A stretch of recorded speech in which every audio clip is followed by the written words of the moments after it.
What's up, everybody? It's your boy Justin Rodriguez, your favorite lender here at Neighborhood Loans, and we're back with another episode of Cafecito Talks, guys. And one of the favorite spots of everybody, we're at Rocky Patel, and you know what that means? That we have my one and only mentor, Dwight Marroquin, here. Thank you for coming, Dwight.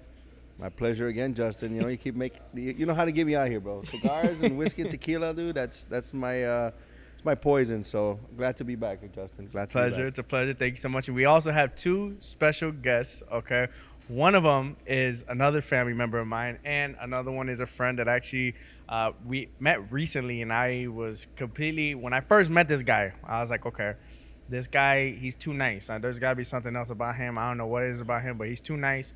But he's still here, so he must be doing something right. But I want to introduce Angel. He's my cousin, and then Marco Marin. He actually came over from another company, and now he's over here at Neighborhood Loans. So Angel, take it away. I appreciate you having me on here, bro. It's truly a blessing. You know, Hello, everyone. My name is Marco Marin, and Angel just turned 21. Why do I say that? We went to the casino. It was one of the most memorable times in history. Best. We all were winners. It was beginner's luck. I called it. Did I not? You did. I told You you did. guys, let's take some money because knowing him, it's beginner's luck. We have to bet big. But you forgot an important detail. What was that? We went in the middle of the day. It was like a let's go 45 minutes and we're back. Everyone was like, what? You guys went and made what? And came back and did what? Great time. Thank you for having me, Justin. Obviously, Pleasure. I always see the videos and I'm like, I wonder when he's going to invite me, asshole. Finally, today's the day.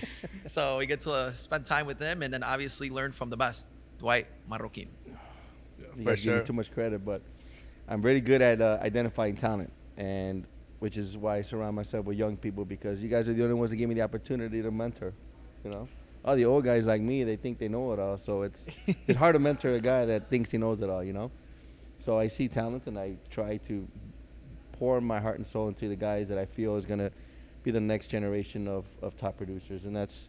I mean, obviously, Justin, you've already made your name for yourself. I think that your numbers speak for themselves, and I'm glad to see that everything that we've taught you that you've done and you implemented, and you continue to do the things that is necessary to thrive in this market. I mean, you had your $4 million a month last month. I mean, I got guys in this market that's been there doing it for 20 years that can't say that. So I'm very proud of you and what you've done, and time will tell. You talk to the owners. I know we had a conversation. Reno called you the other day, and I can tell you right now, this is, if you're doing these kind of numbers right now, you just have nothing but a bright future, man. It's I can tell you when the market changes and the market readjusts itself and the rates are where they need to be or where we're used to seeing them, you're gonna have life-changing income. I know your income right now is really good, but you have no idea when you're at that 37% tax bracket how it feels and how much politics you're gonna take into consideration and base it on what's good for you. And you know, it just changes things. So I'm very proud of you. I'm glad that you get me out to do this kind of stuff. But you know, the fact that you're now pouring into other guys that you feel should be in the shoes that you are, it's something to be said about your personality and how you are growing and how you want to grow others. And that's not it's a rare trait. I'm very proud of you. You have exceeded expectations of what I thought you would be and the man that you're becoming. Now you're going to be a father. We could talk about that later. That's going to change your life as well. So, you know, different steps of your life that I am sure you're going to be a great dad. So I'm proud of you for that. And, you know, I'm glad that you actually got us out to do this again, bro, for sure. So cheers to that. Cheers to that. And again, I want to say something that I would not be here, and I always say this, without my mentors.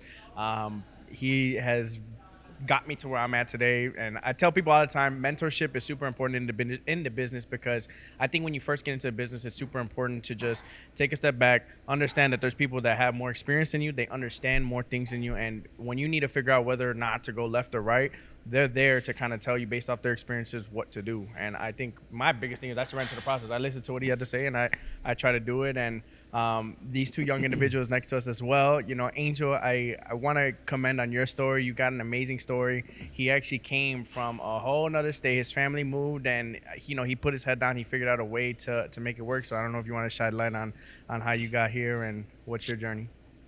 well, yes, of course. So, I was born and raised in Chicago, and before high school, literally the day after orientation for my high school, I had moved to Florida. My parents told me, "Let's pack our shit, let's go," and I was kind of excited because it was a new beginning, something brand new for me, get a fresh slate. But as time came and I went over there, I wasn't happy at all. I decided I wanted to move back. The culture over here, the family members, the friends that I had over here, I was just so comfortable, and I definitely wanted to move back. So I came back. When I turned 18, I came back, and I was like, all right, let's go. Let's get this fresh start. Let's go back to Chicago. So I moved back, and I started working at the factory. And let me tell you, those long nights, those 12 hours of working back to back to back. I was in high school still because of COVID, so I was doing online classes, 6 classes, 60 hours, 6 days a week working, and it was it was pretty stressful. And then Justin was in the business, and he was starting off, so he's like, "Yo, I'm gonna bring you into the business." Obviously, Dwight Dio was our mentor, so I knew I was in good hands with that. And I started working there from being a receptionist, and I'm still slowly learning on how the business works and how it's going. So that's how I decided to move back, and I'm truly blessed to have the mentorship of these three guys. For sure. Wasn't that it wasn't that easy though. Yeah. You've made a lot of. Let's just curve that thing back, homie. Yeah, That's yeah.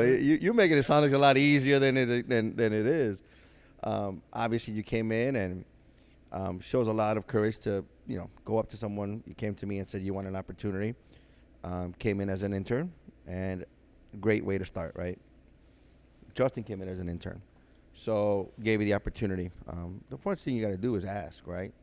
The courage to see someone come to you and ask for an opportunity. Most people that you go to and do that, regardless of what their positions are, if you go to the right person or the person that cares, and most humans do care about one another, whether, for whatever reason we have that in us, I think. I like to think as people are nice. But you came to me and requested an opportunity. I know Justin gave you the courage to do that, and we gave it to you. But, you've also evolved into just not being an intern. We made you a receptionist and learning the business. But one of the things that you challenge yourself with is obviously becoming an LO. And I think you failed the first time. I think Justin failed the test once. So I was expecting you to fail it once. The second time he failed, he kind of, you didn't tell me, you kind of, which didn't sit well with me. So now you're going to your third time, so now you have to wait the time and whatever. But the reason I bring that up is because it really stems to determination, right? This business is not for the weak-hearted. It's not. If you think this is going to come in and you see people's numbers and you see the accolades and you see, it's like I always say, there's a rock star, right? You're the lead singer, but you got to take the good with the bad. Right now you're seeing the bad because you haven't gotten there. But it's good I'm hard on these guys, harder than most. But I like to call it the Navy SEALs. You've been a Navy SEALs trainer. They make sure you die, you drown. They bring you back to life. They throw you back in. If you want to make it, that's the kind of training you need. So if you're looking for me for compassion, you're looking for me for, give you, it's okay. You're going to do well the next time. You're not going to get it from me. The same way you're not going to get it from the SEALs. Either you make it or you don't. Unfortunately, you haven't gotten it there, but you're determined to do it. And it's that determination that's going to get you to pass the test. Even if you fail the next one, you'll take it again. But it's that determination that you need to become successful in this business. Otherwise, the first no you get, you think they gave me the first yes when I first went over there? I think I told the story in the last podcast. Lady told me if I knew how to read. She didn't want, there was no soliciting there. And it's about determination. It's about discipline to be successful. And just because you fail doesn't mean you're a failure. You fail when you stop trying. That's really what it boils down to. You fail when you stop trying. And the moment that you feel like you're down and you're done, that's when you fail. But until you have that determination to keep going, you're going to succeed. And you'll eventually pass the test. You'll learn every freaking question. You're going to be taking it so many times that you're going to learn it. It's going to get to a point you're probably going to take it once a year. But if you're determined to take the damn test and pass it, I am confident that you will. And once that shows me the ability for you not to take no for an answer, I already know, just based on those experiences, that you're going to be successful. Because if you take no the first time, and you keep taking no, and you stop trying, you're not going to be successful in this business. Guaranteed. Well, I like to call it like a mental calluses. You know, like I like to refer kind of like working out. You know, everything that you do, and I knew that regardless of whatever the outcome is going to be, you're going to be successful in the business because you have one that young individuals don't have, and that's the discipline to do things, right? Moving from a whole nother state to work a job that you have no idea what's going to be, you know, and you still find the time to work out every single day and kind of create that routine. And I think that the main portion of success is creating that routine, going to day, making sure that you have that thing set so that way every single day is pretty much the same thing, because like he says, it's not easy. It really isn't to wake up every single day and work out. You know, there's going to be a lot of life tribulations that's going to make you not want to do the things you need to do. And creating that mental calluses, especially in the business that we're in, where people are going to be calling you, they're going to be yelling at you, they're going to be screaming, why is this? Why?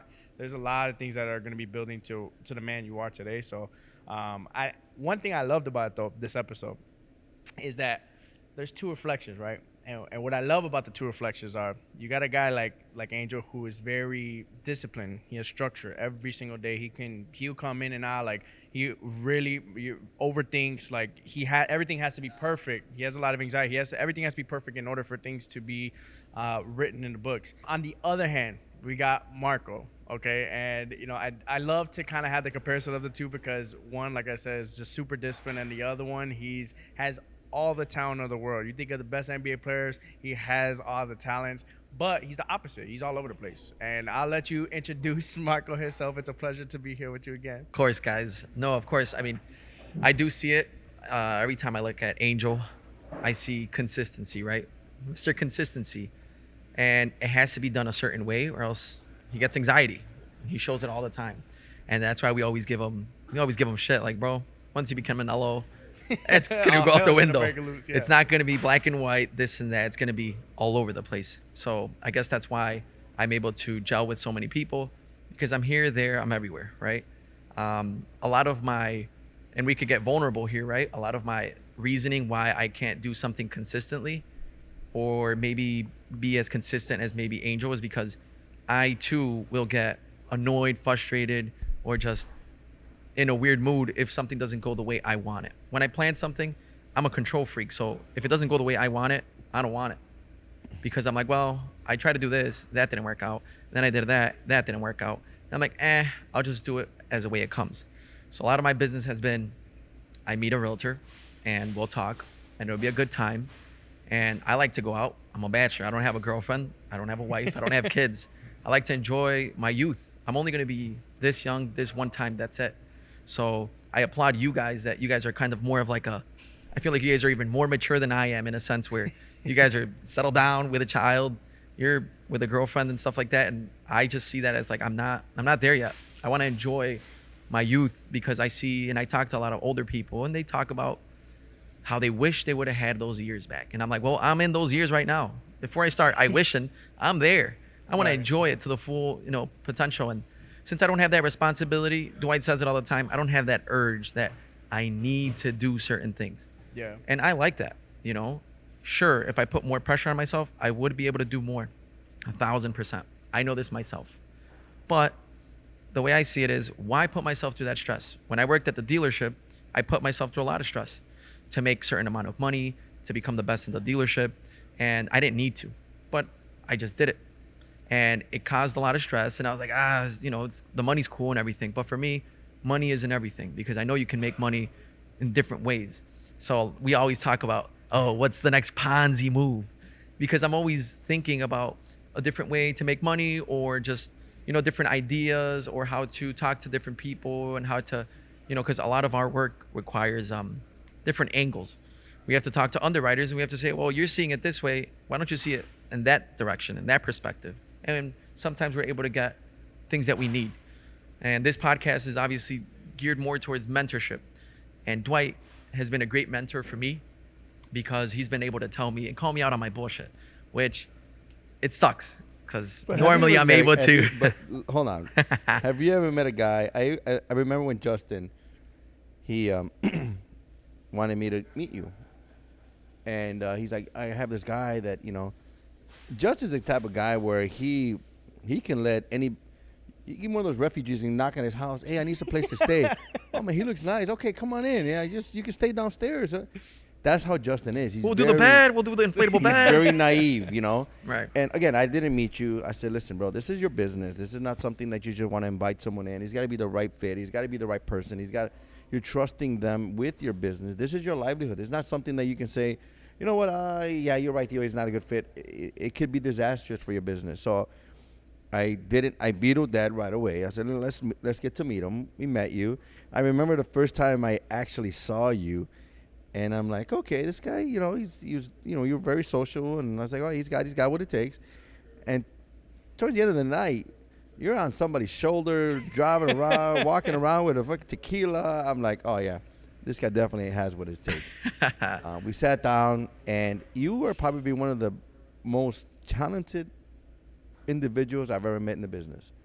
You have that natural ability to talk to people and get them to like you. You have a natural charisma, better than Justin, better than anyone I've ever met. You have that. You have what it takes. You have that. You can't teach that, Marcos. You can't teach charisma. You can't teach personality. You have it. But your discipline sucks. Oh, my God. If you had Justin's discipline, oh, my God, you would be way ahead of where you're at right now. You're going to be successful just because of your personality. You'll stumble across leads. You'll stumble across realtors that want to work with you. You'll stumble across people that want to work with you because people like to work who they like to work with, right? Naturally, it's going to come to you. But if you had the discipline to actually follow a plan, I can't even put a measure on how successful you would be. And for me to get you to do that is tough because your personality also, it what makes you who you are.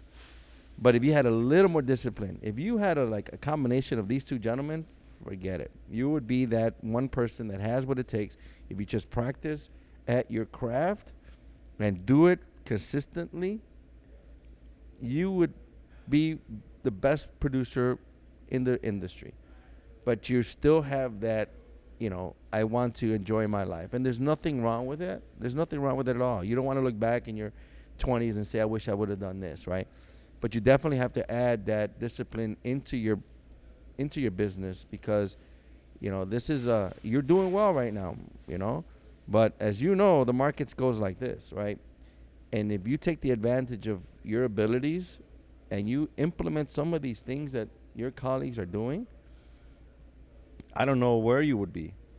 But getting you to do that has been my biggest challenge, And I don't want to take away from how you enjoy your life because, of course, I said that. Time. You've told me that before. I don't want to do this. I don't want to do that.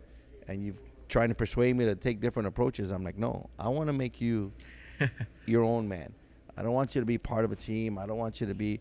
That to me is someone that does not willing to take, that doesn't want to build the business the way I want you to build it. Once you get there, you want to say, you know what, I'm going to take the foot off the gas. And then I know you did it. And, for me, it's a challenge to get you there. But there's no doubt about it that you're going to get there. You're getting there just by your natural abilities. Can you imagine if you implemented some of the stuff that we teach of what he has done? Again, I think you're in a position in your life where you don't need to, and which is why you take it easy. But if you did the things that were needed, Marcos, sky's the limit for you. And you have to believe me when I tell you. You just have to implement. I tell you, this guy listens to 75% of the things. Look how successful he is. 75% of the things I tell him he listens. All you have to do is listen to 50. Shit, if you listen to 50% of the things I tell you, you listen to 25. Yeah, I give him credit where credit's due, though. He did have a life-changing experience. He had a life-changing experience. I almost died in this spot. We were here. We were having a great time. We had a great conversation. And at that moment, his life changed because all of a sudden, this dude was like every day, whatever, and started working every single day, man. So I got to give credit where credit's due. It has been different, obviously, working here with Neighborhood Loans because it feels like a family, right? Where they're looking at you and they're telling you like, hey, this is what I'm doing. And I'm one to share too. I'm not the type of loan officer that's going to be like, oh, this is my event. I don't want anyone else. I'll involve people because I come from the mentality of if I can't get it, maybe my colleague will. And we always try to help each other out. And I think I rub that energy in the office a lot because ever since I started doing like events and I invite other loan officers, it's become easier. And then other loan officers are now doing the same thing when they don't have to, right? And I create that because I know that not all real estate agents want to work with me, even though it's their loss. But the reality is that some maybe don't like the goofy Marco or the this Marco. They maybe want an older experienced veteran like Dwight, right? So I think that it's a little mixture of everything, and the mentorship that we have received from Dwight has been just be about it. Don't talk about it. Don't think about it. Be about it. Guida, right? And when I first heard that, I thought it was Italian, and I was like, oh, parlo italiano. Io sono Marquinho, piacere. But he tells me what it actually means, and he has it in his plate. His I license was like, plate, yeah. what? But I thought, and I thought every time he talked about it, I was like, oh, he's just talking about it. But one time he calls me and he says, hey, can you pick up a loan officer from X place? And I'm like, where? Happened to be stranded. Something happened with their vehicle and they needed to get picked up. They didn't really need to. The person could have Ubered it. It could have been so many things. But he's like, can you do that? And I was like, right now. He's like, you know what? I'm going to do it. And I'm like, but you have a bunch of things to do. He's like, no.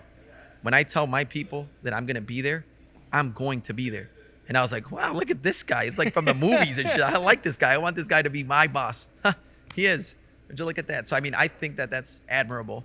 So my hat off to you for that. Well, I think the because- biggest thing that we have, the environment that we have in our company, it really stems from, obviously, like we always talk about mentorship, but accountability.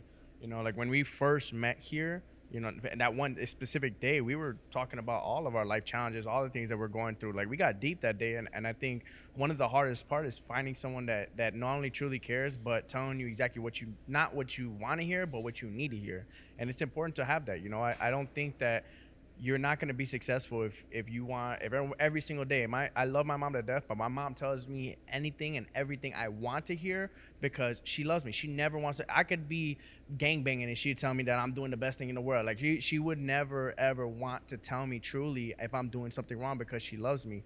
But I think true love, you do really have to tell people what they need to hear, and it's realistic and truth. And So I could tell you that.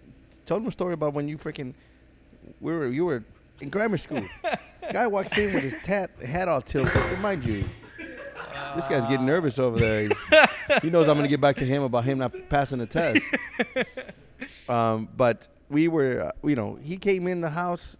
We're living at home with my mom, and mind you, I was brought up in some rough neighborhoods. Don't let the jacket and suit and tie sometimes fool you. I was brought up with some real bad people. Half of my friends are in jail or got, on 6 feet under, and it's not proud to say, but I wasn't brought up in the best neighborhoods of Chicago. I've learned things that made me who I am today. And I remember when Justin walked in my mom's house one day with his hat tilted like he was some cool guy. I probably almost smacked the shit out of him. I'm like, what the hell's wrong with you, And, it's something that I was brought up with signifies a gang that you're related to, whether it's right, left, folk, people, whatever, And at that point, I'm like, listen, man, you can't be doing this. You can't, your perception is, they say perception is reality.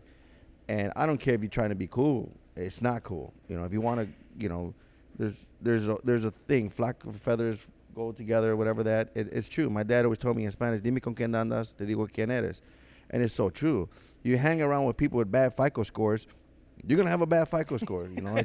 I said this, we have an office in Wilmette. I always said this. I want a credit score to go up. I'm going to go up there north because everybody up there, if you look at the branches and how their FICO scores are pulled, why is everybody at Wilmette FICO scores are above 700 90% of the time? So it's something to be said about people you hang out with. And I try to always surround myself with people that are better and people that are smarter. And I've tried to implement that and grain that in his head. Like, this is what you need to do. It's okay to have friends on the other side because you may need them one day. Hey, don't get me wrong. If I ever need something go shady, I know who to call. But I try to surround myself with people that make me better. And I think that if you look at that and you see yourself in a situation where you've seen both sides, I don't want my kids going through that. And I see Justin as a son, so I always try to give him the right direction. I think when he was in grammar school, I did what he's doing now, and I commend him for that. And it's something that, these young people should do more often. One of my other LOs, Brian Benson, he does this religiously as well. Educate your schools. I think when I was grammar school, I was talking to them about credit. I didn't know, man. When I first got into the business, my credit score wasn't good. I had Bally's, Fingerhut collections, you name it, I had it. it wasn't something that I was brought up with, right? It wasn't something that my parents drove in my head and say, you got to know what your FICO score is. No. But now it's my turn. I'm in the business. I ingrained that to my kids. My kids have, my son, not so good credit. If he wants something, he's got to pay his debt, and doesn't necessarily pay his debt all the time. My daughter's excellent credit. But I ingrained that. And I went to his school. I talked about credit to the kids. They're like, what? But as long as I made a difference on one person, and that's him, to this day, he's like, I remember when you went to school and I talked about credit. Yeah. Now, fast forward 20 years later, he understands why I talked about it. So I think it's important to understand that mentorship is, you can mentor people, right? But it's who you're mentoring and are they receptive. You have to be coachable. And you guys are coachable, right? You're like, you're not quite there. You are coachable. Let me rephrase. You are coachable. It's just that you do it in your own way, and there's nothing wrong with that. It's just that I think the discipline needs to be a bigger priority with you than it currently is. That's all. I And truly do agree with what you're saying, though. I think that, when you surround yourself with millionaires, it almost seems like it's super obtainable. Like, when we first surrounded myself with top producers, I was like, okay, they're human. It's not hard. So when you surround yourself with individuals who are already successful, success doesn't seem so hard to achieve. And I think that was one of the hard pills I had to swallow growing up younger. I hated being around my uncle. Like, I hated it. Whether he was at a baseball game, I hated when he was in a crowd. He would scare the shit out of me. I'd get anxiety. I'd be like, oh, I'm going to strike. As soon as I struck out, I would go to the dugout, and I would see him standing at the end of the dugout like, I didn't come to your games for you to be striking out. And I would like, I'm sorry, Theo. Like, and like all the time. But he was hard on me for a reason and a purpose for it. Same thing with the hat situation. Like, there's reasons why he did it, and I grew that mental calluses that I was talking about. It allowed me to get a little bit stronger, and I always gravitated towards my mom because my mom was always the coddling. Like, I never would she say, if I struck out, Papi, it's okay, you're fine. And then my uncle was the other side of it, and I knew that was so important in my life because as I grew up, it wasn't, I never took it as something personal, and it allowed me to kind of control and deal with the stress and anxieties that I had in my life. Like, if I knew I was gonna fail, I knew he was gonna confront me about it, and I would get freaked out. I'm like, oh, here we go, Theo's about to yell at me because I messed up again. And I didn't want to go with that, and it was just something that I had to deal with. And once I learned to confront that, though, I felt like powerful. Like, I felt like there's nothing in this world, for real. Like, I felt like there's nothing could stop me from being successful because no matter who yells at me, no matter what thing I fail at, no matter what I did, it was like, I'm going to move forward, and it doesn't really matter what happens, It builds confidence. It I does. think today, I would talk about it today. It's funny you just bring that up because, you used to come to my desk and be like, what Theo? I already knew it was, here we go, it's a problem, And, your mom was very hard on me because I was hard on you. Your mom she's mad because I'm hard on you. She's like, oh, you can't treat Angel the way you treat Justin because he's really soft, and he's like, I don't care. You have to, there's a fork in the road, Angel, and whether you're gonna go right or left, whatever decision you make in your life is gonna be based on what you feel is right for your life, right? If you want to go my way, I know what the future is gonna bring you. It's a perfect example of what the future might bring you, and you're gonna do it my way because I'm gonna gear you towards toughness, towards you getting to a position where if you go to anyone and they turn you down, you're going to brush it off your shoulders and go to the next one, right? If you don't develop that thick skin, you don't develop that by me being hard on you, life isn't everyone's a winner. Life is, there's losers, and not everyone gets trophies, brother, right? And in this industry, if you lose, means you don't get paid. You don't get paid, you don't pay your mortgage, you don't pay your rent, you don't feed your family. It is deeper, right? So failing at a sport, you don't win, you can live the next day. Okay, we'll come back next year and try to win it. You fail in the industry, you don't eat. So two things are going to happen. You're going to find something else to do. So why even bother spending all the time in prepping you when in 5 years I know you're not going to make it? Or go through the grind and become the best soldier that you can be in the industry. And that's exactly what I'm trying to do.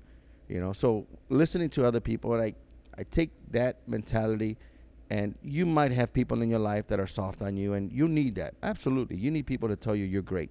Because if you get enough people like me, look at Rick Ruby, one of the most powerful guys and most successful guys that, our company deal, is involved with. You think he's going to, he tells Tony and Reno they suck.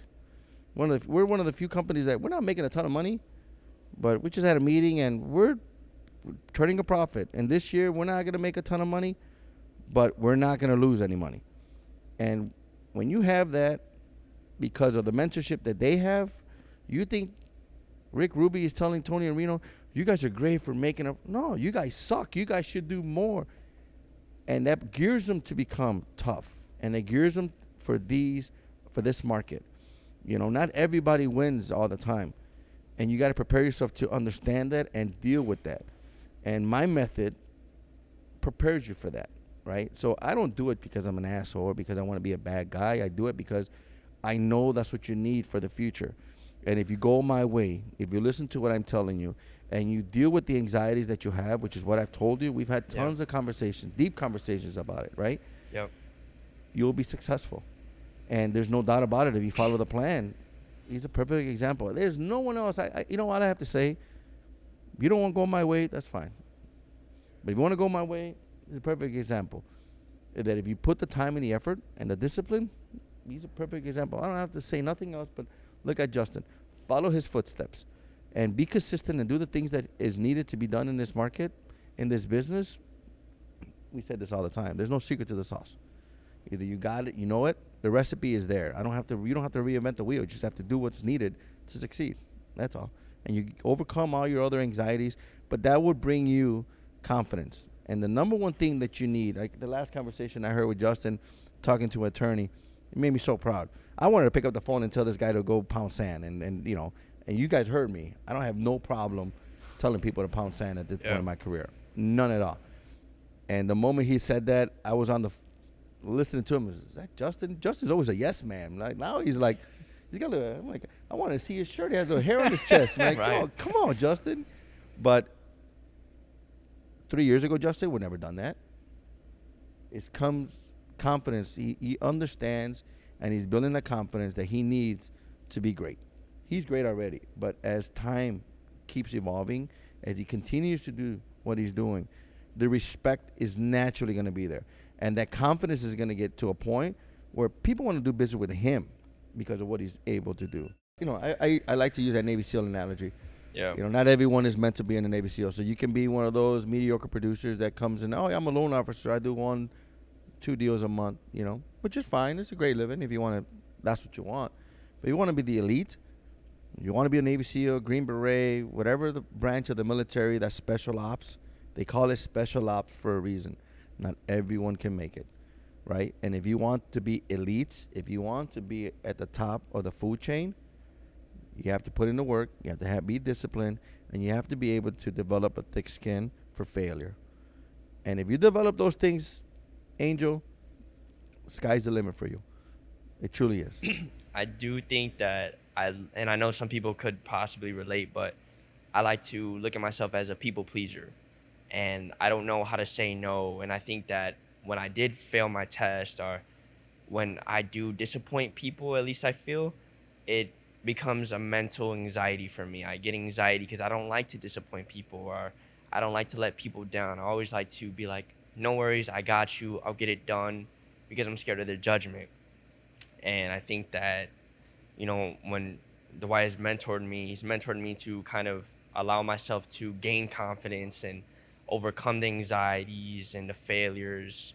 Because honestly, when I failed my second time, I had my phone on Do Not Disturb, and he called me, and I looked at the screen for a minute, and I'm like, I don't want to answer because I already know he might rip me a new one. But eventually I answered, and he told me, he's like, bro, you can't run away from your problems, and that's not how you get through life. And if you want to be able to overcome the problems, you have to run towards and not away from it. So I think that that's what I'm slowly starting to develop a tough skin for, and slowly start to overcome. So I appreciate How do you feel that. like you deal with your own anxieties? What do you do to overcome it? What am I? Honestly, what I do to overcome my anxieties. I like to journal a lot. I think that that's a good thing, or having a conversation with somebody who could be going through the same thing as you.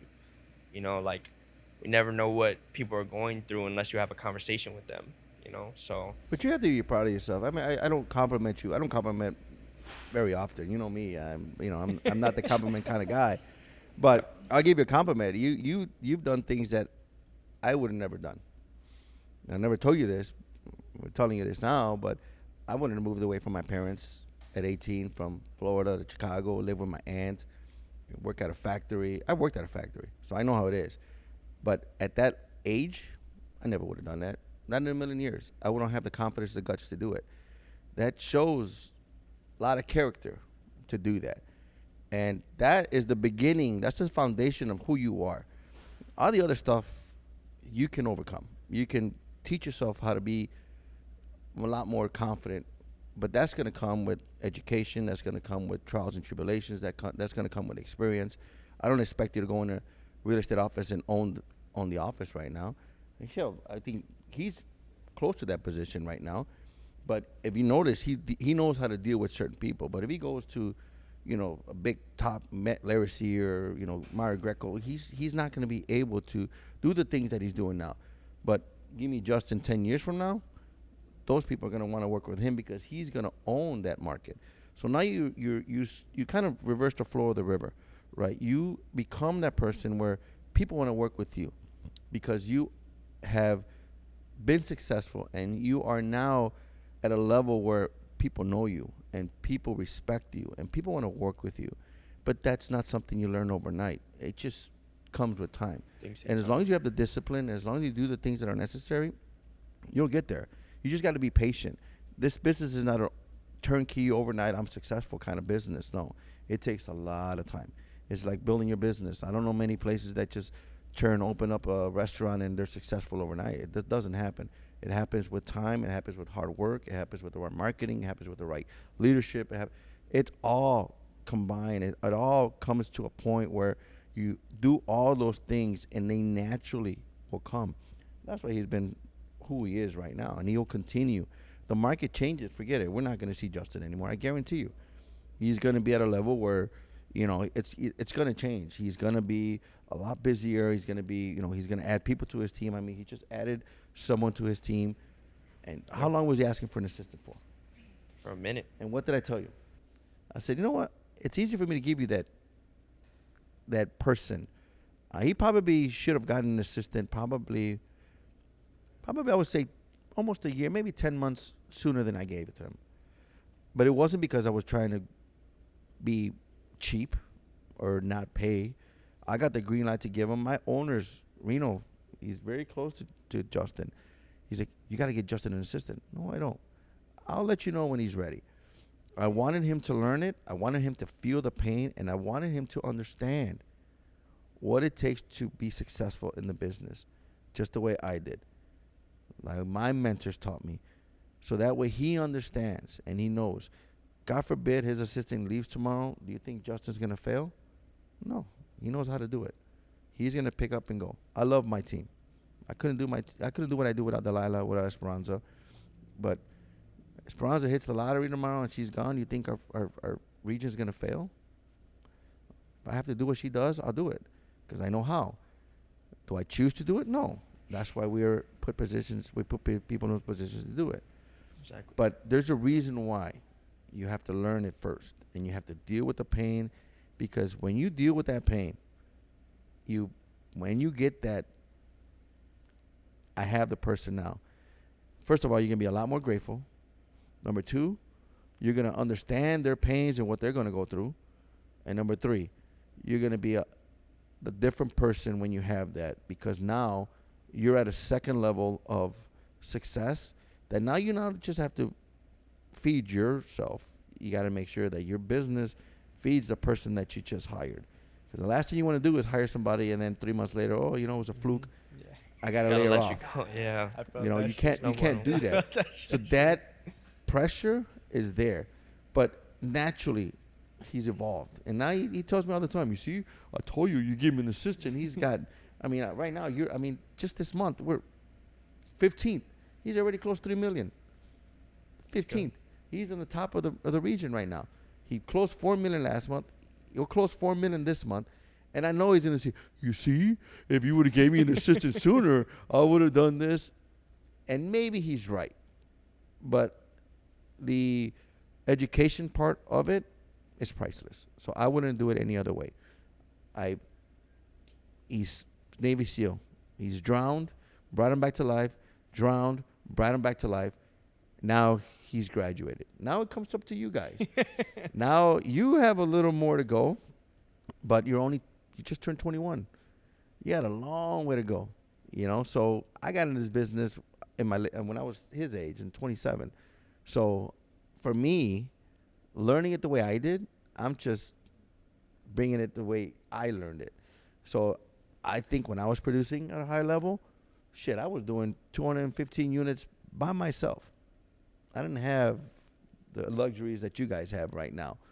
So if I could do it, damn well I know you guys can do it. And mind you, I almost cracked and all that, but it made me who I am today. So that's why I'm hard on you guys, because I know that's going to develop you guys into not just personally and business. It's going to develop you guys into really, really good leaders in this, not just this industry, in this life, in this, one things that I'm now teaching Justin and I want him to do is philanthropy. You're doing well. You got to give back to the community. You got to. And that's the next step in his life that I'm going to try to teach him. I've been successful, knock on wood, but you guys see me. I don't have no problem giving back to the organizations that I've hold dear to me. Gags Hill, Erie House.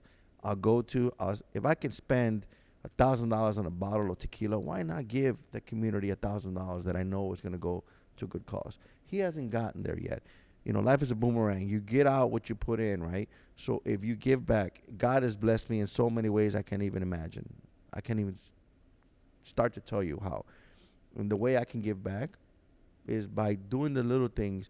If it's not with time, is with money. You have to give back. And that's the one thing that he hasn't added to his life, but he's got to. He's got to get to a point where he gives back to the community. He's had to find an organization that he can, become a member of and give back his time by education, by whatever it is that you need to. I think you got a little bit at your school, I hope. But now it's financial. You got to give back. It's within our, what we need to do in order for us to continue to evolve and to continue to get better. You have to. Philanthropy is the number one reason why people, when you get successful, they look to you for help, and you got to. I mean, these are the times where people need the most, when it's hard times. And if good times are happening to you, you got to share the wealth. It's important, and that's the next step in your life. That I know we talked a little bit about it, but it's important for you to now. The next step in your life is to become that person that gives back to the community, whether it's with time, whether it's finance, and you'll find that organization that you feel is right for you. But again, talk about mentorship. That's one thing that I was taught. Like my good friend Rick Estrada, who he's always giving back to the community, and it breathes success. Whether you believe in a higher power or not, eventually it comes back around. And he's one of the most successful guys, CEO of Metropolitan Services. He's always, his whole life, he's given back to the community between Erie and now a bigger organization. But he's taught me to always, I remember him telling me, like, Dwight, you're self-made. I don't have a master's degree or doctor's degree, anything like that, but I think I'm pretty successful, right? And he's always told me, like, you've done more before than you have now. And it's so true. I can find excuses, like I find with Marcos every time he tells me to work out. But reality is, it's true. I have to find the time. It's easy for me to write a check, but I have to find the time to give back more time to the community, because that's really what made me, I believe, would help me make me successful. And I've used that now, because we said that before, time is the one thing that you can't duplicate. So that's more valuable for me than, I'd rather cut $1,000 check than give an hour of my time. And it should be the other way around. I should give more time to the people that need it, right? Because that's what makes a difference in society. And just because you're successful doesn't mean you can forget about those people. You see those immigrants right now that, you don't want to start getting into politics, but they need help, right? And if we can find a way to help that community, I think it makes us better. And eventually it'll come back around. Whether you believe in a higher power or not, you help people, eventually it comes back to you. I agree. I think the hardest part, and I guess I'll be vulnerable. I think the hardest part is of success is the continuance of success. Like trying to stay to continue not only to be successful, but like you kind of spoke about, is putting food on your table. It's a whole lot different. Like I'll tell you guys right now, like when you're living with your family, there's not really a care in the world, bro.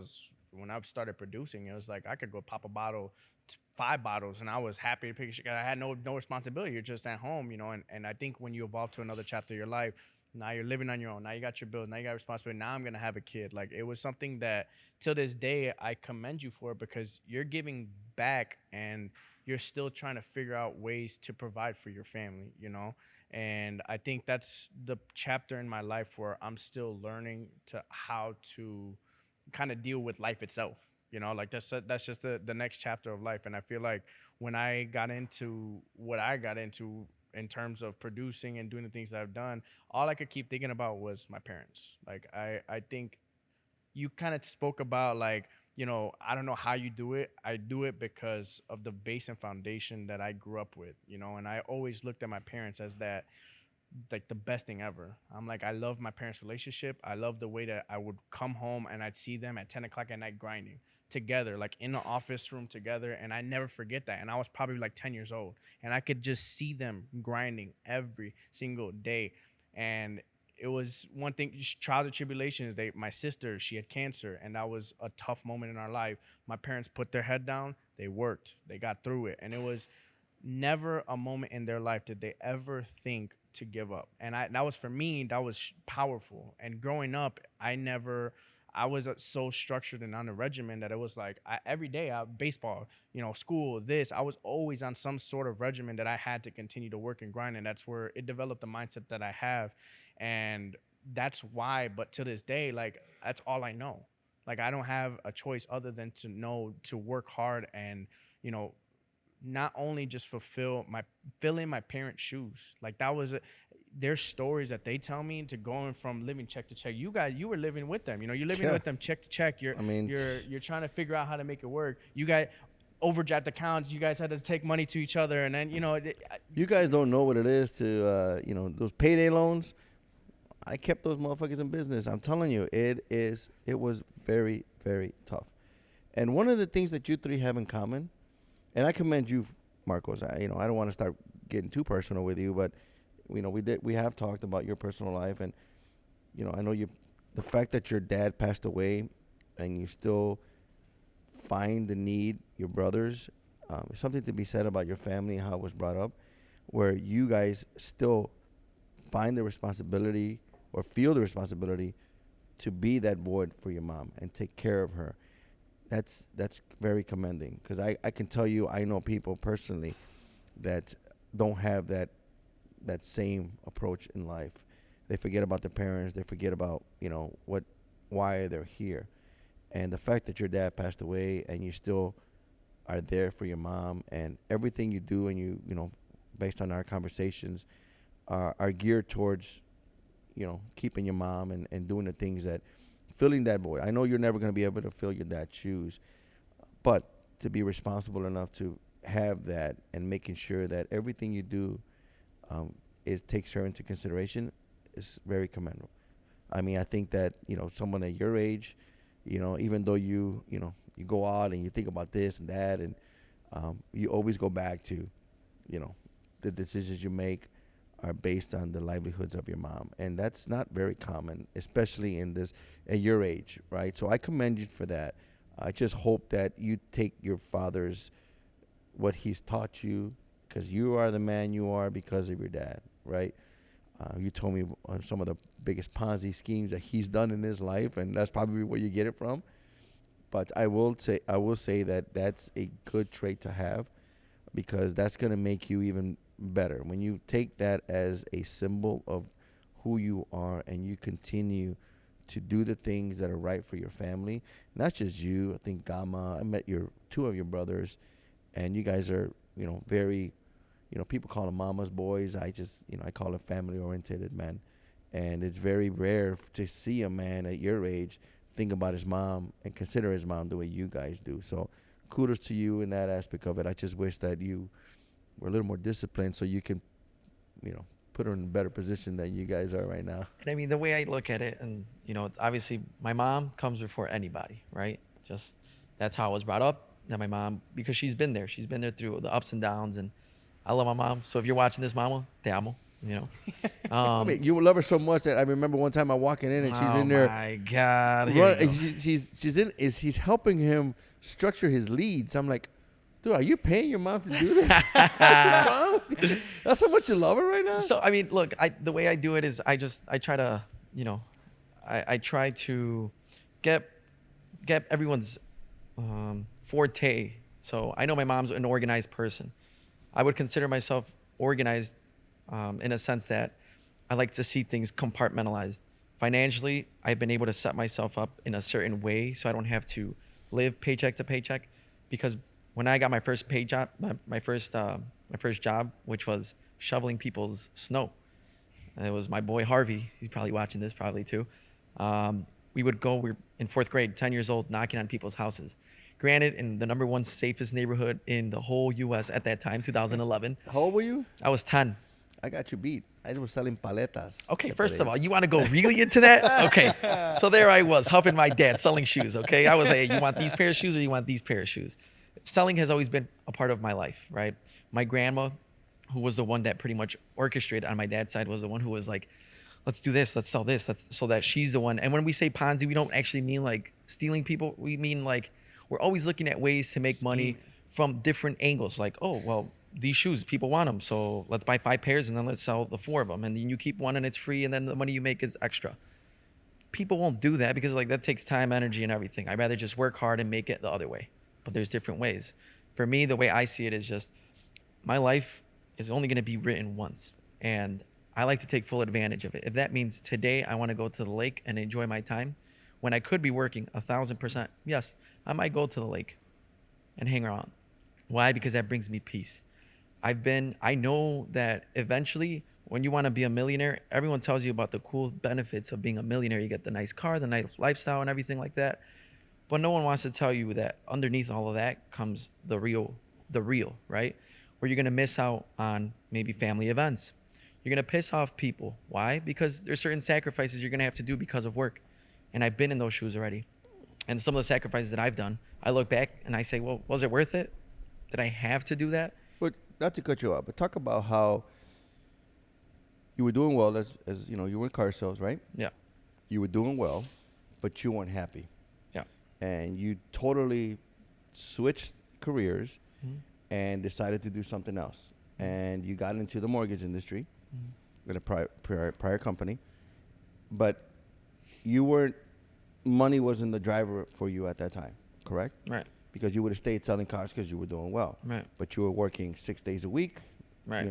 And to you, money wasn't the number one driver because you were losing out on the most precious thing that people take for granted. Time, baby. So talk about how you got to that point where you just had enough and you decided to switch careers. Because not most people, honestly, they don't want to take that plunge. They're used to the paycheck. And for you to actually do it, the last podcast we're here, a good friend of ours, John, he did exactly that. It goes to show you that, happiness lies within, right? Money buys a lot of things. And I remember talking to a close friend of mine. He's like, man, I don't care. I'll do whatever it needs to do to make money. I'm like, okay, well, don't say whatever it needs to do. Like, OnlyFans. Would you be willing to shovel manure all day long for money? He's like, yeah, I don't care. I'll do whatever it takes. If that was going to pay me, I don't care. I'll do it. I'm like, financially, you're going to be great, but, your health, your, physical, mentally, what that's going to do to you. And you know what the response to me was? Shit, that money will buy me a shitload of therapy. I don't care. So, again, you got to that point. At what point did you feel like, you know what, enough is enough?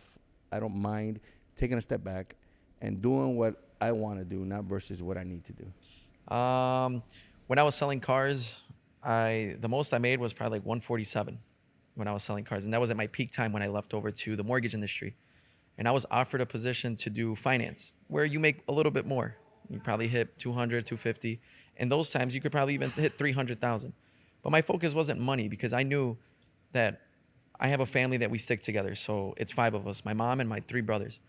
And we scheme all the time about like, hey, look, we know real estate. My brother knows about real estate. He's been in the real estate business for 7 years. So he knows that. He's found good deals for other people. And my mom, she's flipped properties with my father.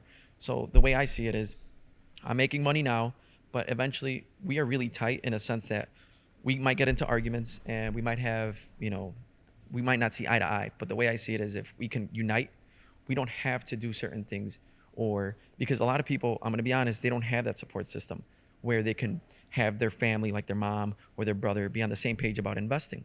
So if you don't have that, you do have to be the one to make the money, and you do have that pressure. I have the luxury where I don't need that.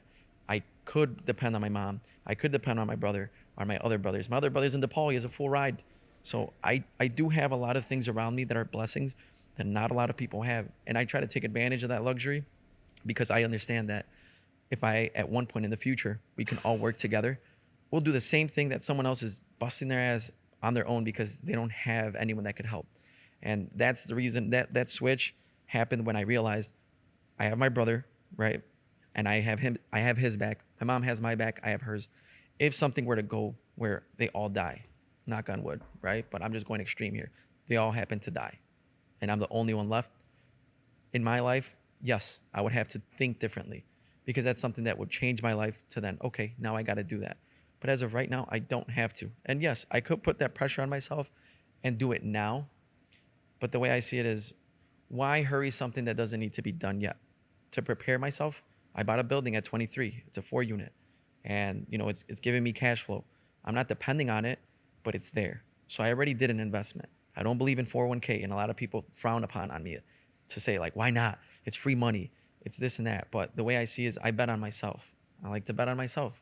And I see potential more in my family and putting money together and starting a business with them because I trust them. And I know their capabilities.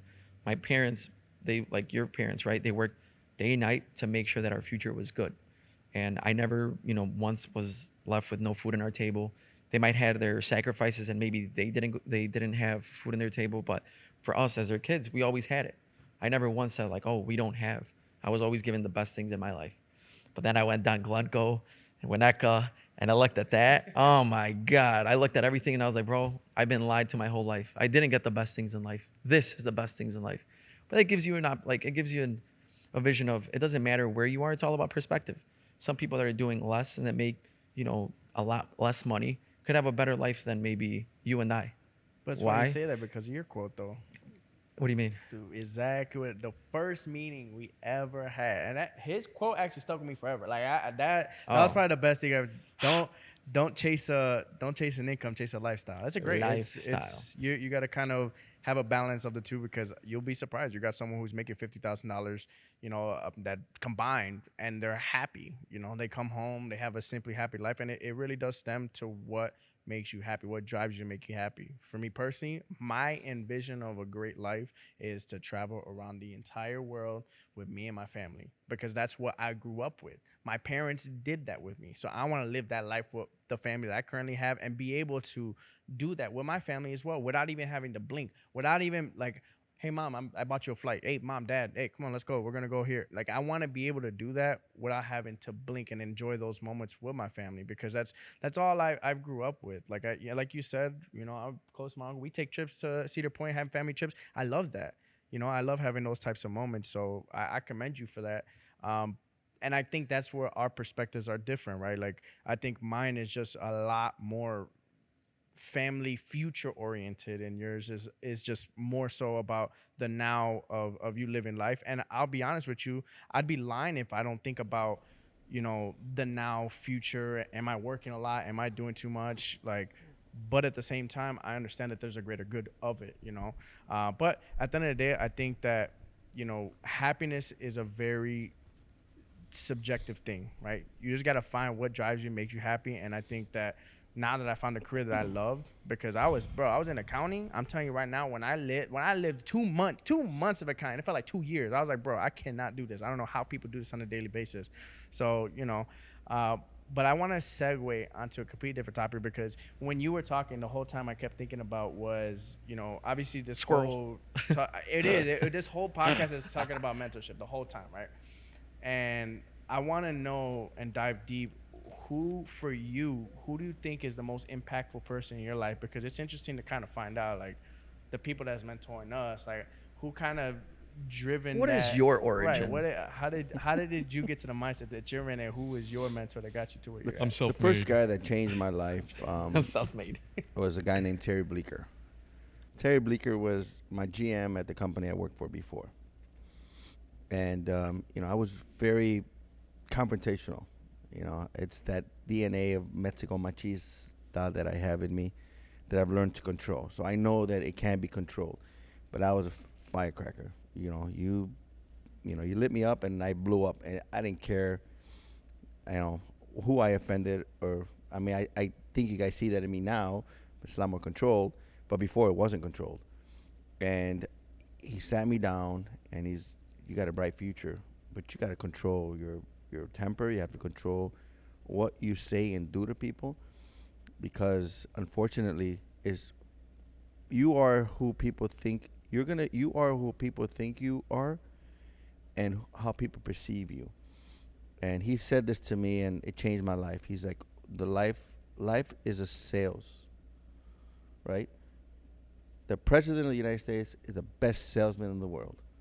He sells everyone to vote for him, and now he has full control, right? You have to sell yourself to everyone around you, whether it's not, you don't have to lie to people, but take their feelings into consideration when you say and do things. That changed me, because a guy that's older than me took me aside and made me realize that my approach wasn't the approach that I should have moving, growing, and developing into the man I want to be. After that, I took everything I said and did, other people's thoughts, into consideration. It was no longer like, you suck and get out of here, I'm going to do it myself. It was more of, you're not doing this right. Let me show you how to do it right. Not belittling people by letting them know that they suck and they'll never be accomplished anything. It was more of a, even though I knew in the back of my mind that this guy sucks and he's not going to be able to do it, I gave him the opportunity to, okay, you might suck. Maybe you don't know how to do it right. And were you surprised with that outcome? Like, people Well, actually... 100%. It made me who I am today. That's trust issues, baby. Still have that in me, which I think I need, especially in the industry. But that changed me. And to this day, and we're different industries now, and I always call. I'll call him periodically and give him my perspective. And I love to hear his perspective on it. He's one of the smartest guys I know, because he gives me perspective that is not in the industry. He gives me perspective on life, right? And then you go back to the mentors I've had in the mortgage industry. And it was Marty Maher and Jim Eberly. Marty, because he gave me the opportunity to become, before anybody else, he believed in me and he saw something that others didn't see in me, and he poured his heart and soul into me. And I was his junior, and I did the same path that you guys took. And then he left, and then Jim Eberly, who then took me under his wing and then taught me even more. So again, we get to a point in our careers where, he decided to go, at Wells. I said this before, I believe that was the mecca of mortgages. I see everyone that's in that industry that came from that team, they're top producers.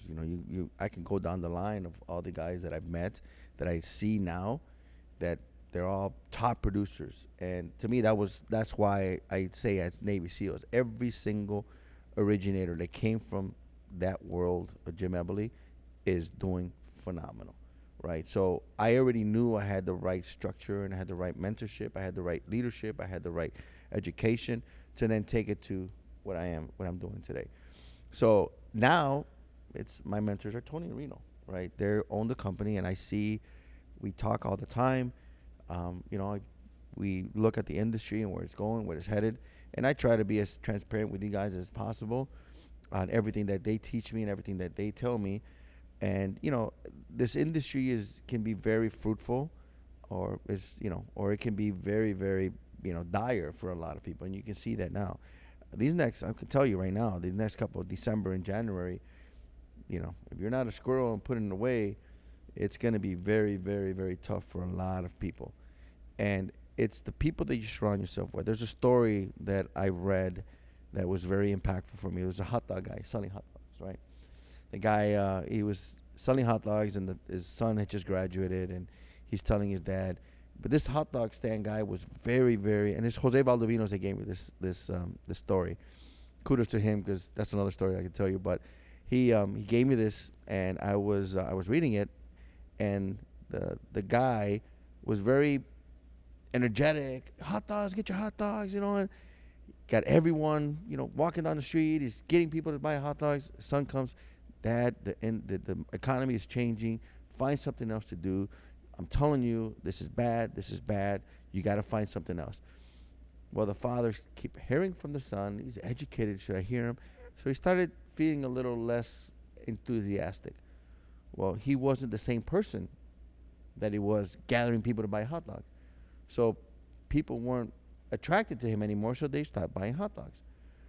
Before you know it, he looks at his son. Sales went down. He looks at his son and says, man, maybe my son is right. He goes to his son. He's like, yeah, you're right, son. The hot dog sales are down. I should have listened to you. Hence, close the shop. More of the story is, it wasn't the fact that his son was giving him negative information. The more of the story is that he stopped being positive. He stopped being that person that made him successful and attracted people to want to buy from him, right? So he surrounded himself with someone that was negative. He listened to the wrong people, and hence his business went south. If he would have kept to what he believed was working for him, which was his energy, which was his personality, and blocked off all the negative, he would still be selling hot dogs, right? So I look at Justin, and I don't care where the market is. He still puts his head down because he hasn't experienced the downfall of this market. He doesn't know a bad market, which makes him successful because he just puts his head down and does what he needs to do. And that is hard to do when you haven't experienced that. It's easy to do when you don't know the bad part of the market, which is great because he's in a position where, hey, the market's good for me. You guys might be complaining. I just closed $4 million. I just made X amount of dollars, So for him, it's easy. Market hasn't really impacted him. He's gone up year over year. You can't say that about everybody else. I'll show you MMI. I just seen another people moving. It's a lot of people move for the wrong reasons. I think that if you put yourself in a position to succeed and have the discipline, it's just a matter of time. And mentorship is the most important thing, because as much as I think I know, I don't know it all.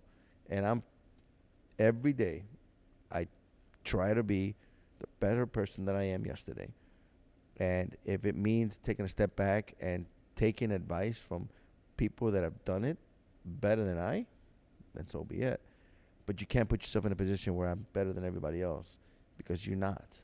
There's always that person that does things better than you that you have to realize, what can I do to be one day better than I was yesterday? And when you get to that point, whether it's for your family, whether it's for yourself, whether it's for whatever the reason is that you want to succeed, you always put that foot forward and make sure that you have a goal and try to every day. You can't, we talk about losing weight, right? You're right. LOL. You're right. I am not. I got him beat. Yeah. I am not disciplined to myself. And I know what I have to do. I just don't have the discipline to do it. I can work my ass off, and I'll work anybody. We just had a conversation with one of my owners, Tony, yesterday. We're doing they call it a circus. So in the next couple weeks, they put me on a very, very strict regimen on what I have to do. I don't take it personal, like they're coming down on me because I'm not doing what I'm supposed to be doing. I take it as like, listen, this is the time. people, my main focus right now is to recruit and to get people to show them that we're in it for the long haul. We're going to do the things necessary to make sure that we succeed. And we want to surround ourselves with the right people. And that's my primary focus, is to get people to our company so that we can grow the right way. And he told me yesterday, this is what we're going to do. And do you think I told him what? You don't think I'm working hard enough? No. Okay. Let's do it. Right? You surround yourself, you put yourself in a position where if you are around people that are successful, you're naturally, if you have that drive where you don't want to be in last place, which is why I send the emails out every month. You rank yourself, you know. You've done what, 3 million. This is your third month. Very proud of you. But you already told me right now, like, shit, I ain't got no contracts coming in. Realtors, where y'all at? Come on, baby. I need those But contracts. what do you do? Stat. What do you do? Do You just got sit more. back and say, oh, the market sucks? You know, people are buying homes, right? Whatever market you're in, my dad bought his house, first rate was 13%. 13%. That was my dad's first house, 13%. So they were buying then and they're buying now. You just have to find them.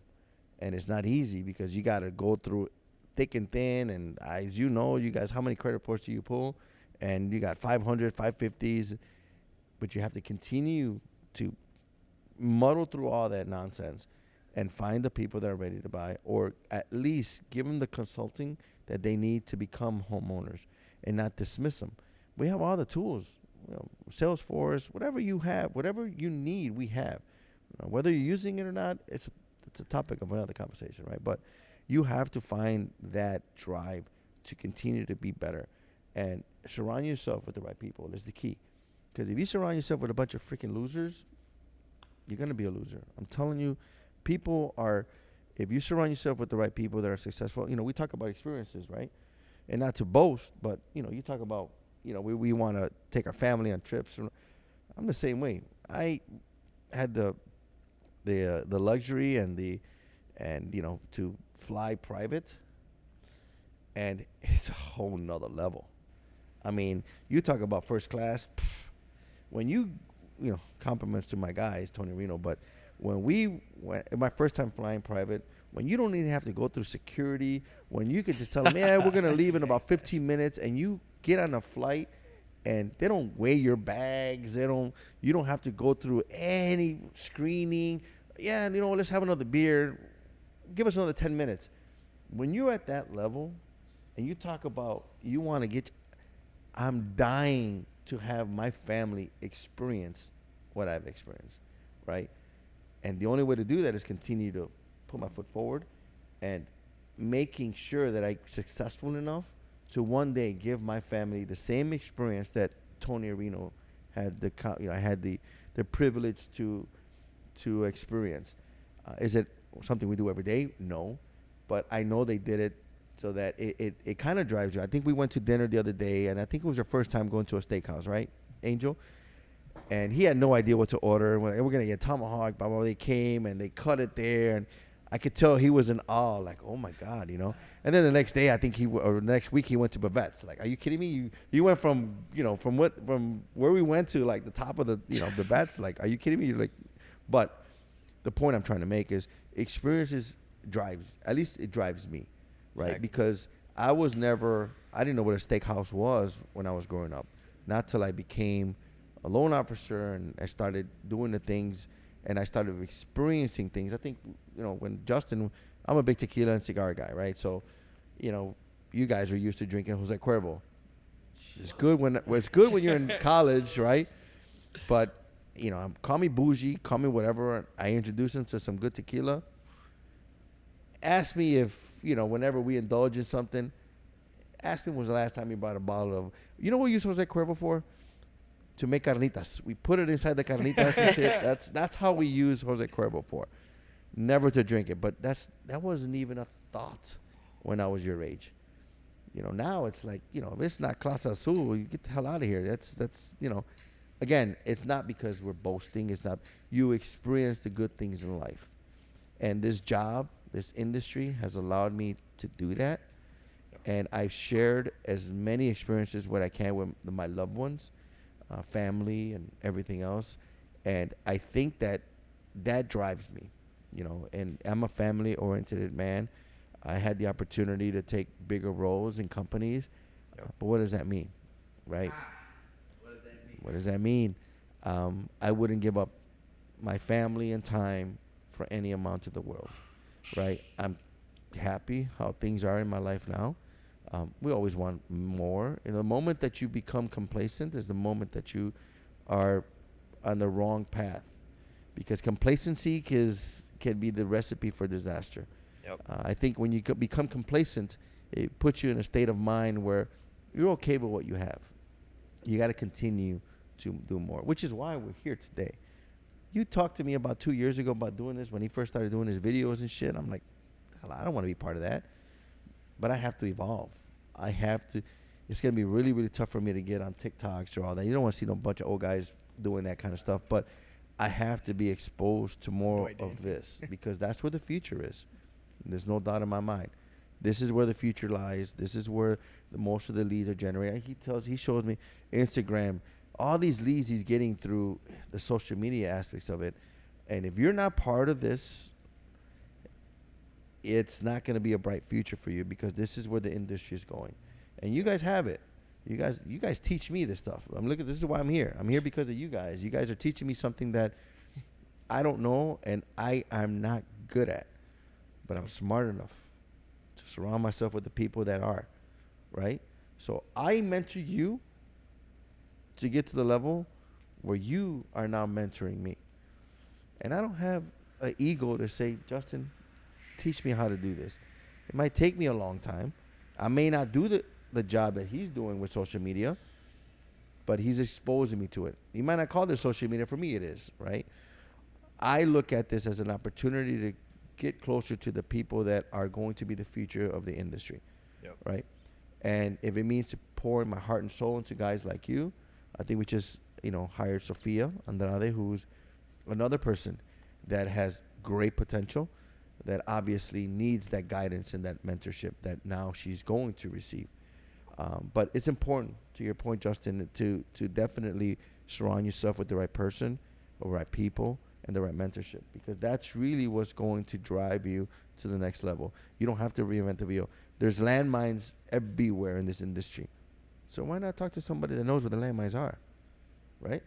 Exactly. So it's just a matter of you getting to a point where you surround yourself, and that's why Justin is so successful. He says this time and time again. TTP, right? Trust the process. Trust the process, right? Surrender yourself to the process, and you will find the success, the fruits of your labor. You can't plant it. There's one of my favorite guys. There's one of the most successful men I know, or not know, but know of, is Warren Buffett. You plant a tree. If you have a shade, someone planted that tree 30 years ago that's giving you the shade that you have today. So I read an article one time, when he first started in financial, he got his neighbors to invest $60,000 with him. This is back when he was 37 years old, I think it was. And I think I told you guys, how much is that worth, that $60,000 investment? You know how much that's worth right now? $400 million. They trusted him, and they just surrendered to the process, and now it's worth $400 million. So again, surround yourself with the right people, trust the process, and have discipline. There's no recipe. You have it. It's a matter of when you want to implement it and do what's necessary to make sure that you are now, 10 years from now, when I'm retired, I'm sitting on this podcast talking about what you guys did to be in my shoes. For sure. And I want to kind of wrap everything up, and I want to include you guys into kind of expressing and figuring out, because I honestly don't think that there's a better mentor than what we have in front of us. So I want to take the opportunity for you guys to kind of share a moment or what you feel as if is the best thing that Dwight has taught you in your journey, and whatever the journey is, man. I know that we're all going through a lot of different things in our lives and looking for growth. So if you had to shine light on one thing that Dwight has taught you over the last couple of years that we've been working under him, what would you have to share with them? I would honestly have to say, running to situations and being able to, whatever the outcome is, just be able to fight through it. Like, don't run away from the situations. Don't hide behind things. Like I had said earlier, I was scared enough to take his phone call, but I was able to do it. I think when you run away from the situations, you're just avoiding the tough times. If that makes sense. And tough times create thick skin. So I would have to say on that. Talk about that. That's dope. Marquitos, the one and only. So I pretty much know everything, and there's nothing really that can be taught. No, I think we learn a lot with Dwight. And for any loan officer out there that really thinks that maybe they don't have maybe that push or that motivation, I feel like with Dwight, you can get what you put in. So if you're not going to put in work, don't expect him to put work for you and become successful, because that's not how it's going to work. He's going to put in work when you show, hey, I'm here to work. I'm here to do the things that I need to do, because that shows, hey, it's worth my investment. This business is an investment. He's investing time right now as we speak. Millions of phone calls he's getting, but he's putting in time with us. Why? Because he believes in us.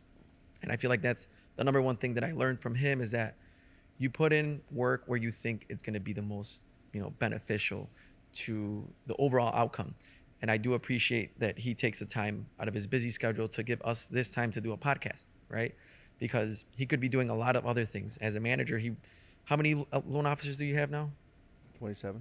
Well, 27 looks pretty small compared to what he could handle. So if you're looking to make a move right now, this is your opportunity to come on in. And he won't take just anybody. And that's one thing that I appreciate that too, right? Because you just don't want to take anybody. You want to take people that are going to be a good fit.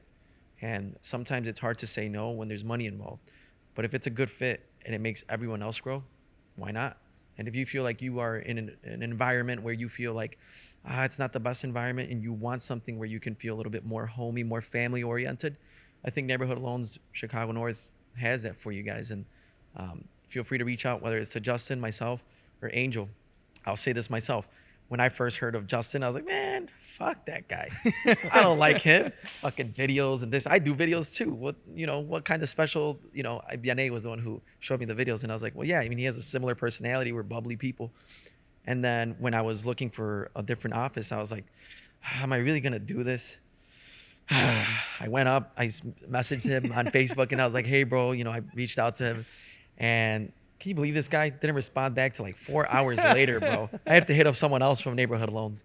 And then, he finally reached back, and I was like, maybe he's just fake. That was my first impression. I was like, maybe he's just, I was like, maybe he's just too cool of a guy to be fake. Maybe there's like some kind of other side. But then I meet him in person. I was like, yeah, this guy's kind of shot. He's the same way overall. So, and then I met Dwight, and, Dwight was the same way. Kind of what he was, what he showed is what he is. He hasn't changed where he's like, well, that was for the sale. No, he's been the same way. He told me the first day, like, hey, if you're not going to show up to the office and you're not going to do the work, then don't even come. In the interview where he's trying to sell me, right? So you would expect someone to sell you on a dream, but he really does sell you on the dream of, if you dream about it and you want to do it, then yes, this is the right spot for you. If you're really not going to put in the effort, then you're in the wrong industry. And it's okay. There's a lot of people that are in the industry that maybe are not for this industry. And we don't have to tell you. You'll tell yourself. You'll look inward and say, yeah, maybe it's not, when you're being truthful. So I do appreciate Justin for inviting us here and having this is a heartfelt fucking podcast, bro. This is like, bro, I'm sitting down with the family and shit, and I'm getting scolded like, man, I should, reevaluate my life. And that's what this feels like. But that's how we've been, I've only known these guys for a year. So that's how close we've become. They're like my best friends. He's like the little brother too, but they're like good friends that I can talk to. And Dwight, we look at him as like a figure of someone that can teach us things before we have to go through that. So I do appreciate Dwight for, taking the time to, give us that. And obviously Justin for inviting us to the most famous podcast in the history of all time. Cafecito on Deck. Well, it's all about, belief, right? And I believe in you guys. Like I believe in Justin. Justin, obviously, when he mentioned you, I'm like, okay, let's meet him. And I knew you had what it takes. So, I don't mind, like you said, pouring my heart and soul into someone that I know is driven and wants to do it. And obviously, Justin's a perfect example of what you can do and what you can accomplish, right? And I always use him as not to not for you to judge yourself on him or compare yourself to him. Not to fill up his big ass head yeah. or anything. I just use him as an example that it can be done. But yeah, I mean, I think we're all on the same page, and I actually appreciate you guys allowing me to give you the opportunity to mentor you and to put you in a position for success. I think that it makes me feel good. I'm in a different position in my life and in my career where I don't need to be the guy that is a top producer anymore. I've done that, did that. I already have that, that in my accomplishments. Now I feel good seeing Justin close 4 million, seeing him close another 4 million this month. That to me is the biggest compliment I can receive. Seeing the success that he has accomplished and that he's done, and now seeing you. We got Grace. We got we have a couple people that came from other organizations that needed the same structure and same mentorship, and to me, that's the biggest compliment I can see. Is I don't need to hear it. I see it in the numbers, and when I see those numbers and I see the kind of lifestyle that your hard work is going to give you, to me, that's good enough. I don't need to hear thank yous. And again, I appreciate Justin. You coming here and creating this and doing this, and again, discipline. You do it every, so often. And I told you every quarter we'll do it. I don't have a problem as long as it's in the cigar bar enjoying what I like to do. I don't feel like it's work, But I think that this will definitely give people the insight of what you've done and how you've done it. But more than anything else, forget about my mentorship. It's the discipline that you have. And if people have that, I think success is inevitable. And one of the things I'll leave it with is you got to love what you do. I've said this before. I think in the first podcast I told Justin, the reason you're successful is it's because you're loving what you do. The moment you feel that you have to do something, there's always going to be limitations. But the fact that you love your job, it doesn't seem like a job, you're going to continue to do it. And organically, you're going to be successful because of that, bro. And I can't even put a measure of how successful you're going to be when the market turns. It's going to be life changing. You're going to be the one that's going to be getting that private jet for us. I guarantee you. I want seat number 3. Yeah. Just saying. That's going to be your overall goal that I'm going to give you outside of philanthropy is you're going to get to a point where you're going to call me and say, okay, Theo, we're going to go to ABC. I got the private jet. We're going to go to family. That's when I know that's going to be your goal. That's when you're closing 10, 12 million a month and you're able to give your family that kind of experience. That's when I'm going to bow down and be like, Justin, you've done it. You've accomplished everything you have. You're going to be a family man now. And the fact that if you continue to be humble and do those things and think of your family first, is going to be life-changing. And as long as you continue to do that, I'm telling you, it's going to be a good ride for you, Justin. I appreciate that. And this is a very heartwarming podcast. And I want to appreciate and say thank you guys for coming out. It really does mean the world to me to have all the people that are the closest to me. This is pretty much my circle, guys. So if you guys enjoyed this, I would absolutely love for you guys to like and subscribe on this video, guys. Thank you guys so much for joining us. Hope you guys had your cafecito. And if you guys need anything else at all, let us know. And I hope you guys have a great day.